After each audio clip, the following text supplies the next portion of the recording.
शक्ति की प्रमुख विशेषता एवं स्रोत बताइए। या फिर क्वेश्चन आ सकता है कि शक्ति का अर्थ, परिभाषा और इसकी प्रकार लिखिए। शक्ति का अर्थ अत्यंत ही साधारण अर्थों में शक्ति का तात्पर्य ताकत अथवा बल से लगाया जाता है। शक्ति को हम दूसरे के व्यवहार को प्रभावित करने की क्षमता मान सकते हैं। शक्ति शब्द का शाब्दिक अर्थ उस क्षमता से है जिसके द्वारा कोई भी व्यक्ति किसी दूसरे व्यक्ति के आचरण को नियंत्रित अथवा प्रभावित करता है। फिर हम देखेंगे शक्ति की परिभाषा क्या है। तो रॉबर्ट बिरस्टिट के अनुसार शक्ति बल प्रयोग की योग्यता है, न कि उसका वास्तविक प्रयोग।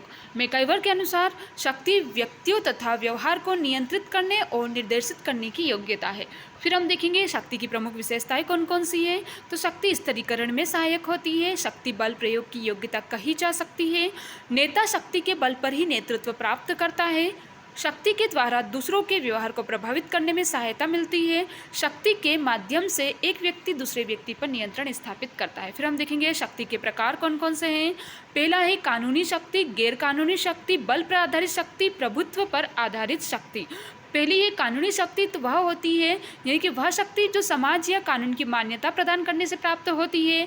गैर कानूनी शक्ति, तो जो शक्ति कानून या समाज द्वारा मान्यता प्राप्त होने की अपेक्षा व्यक्ति, समाज और कानून विरोधी कृत्य करके प्राप्त होती है, जैसे गुंडे, बदमाश, डाकू किस्म के लोगों को शक्ति प्राप्त होती है।